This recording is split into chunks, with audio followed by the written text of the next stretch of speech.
घ्यायचा हाताला. हा चला आता माझ्या मागं म्हणायचं सगळ्यांनी. म्हणा खुळखुळ वाजे पैसा,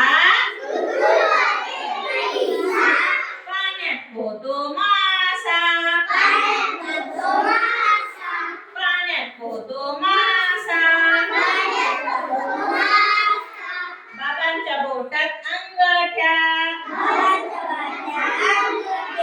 आईच्या बोटात अंगठ्या, बाळ चुकतो अंगठा, बाळ चुकतो अंगठा, आईच्या हातात बांगड्या, बाबांच्या हातात घड्याळ, एक घास चिवचा, एक घास खाऊचा. आणि मग त्याच्यानंतर काय करायचं? हात आपले धुवून घ्यायचे असे स्वच्छ.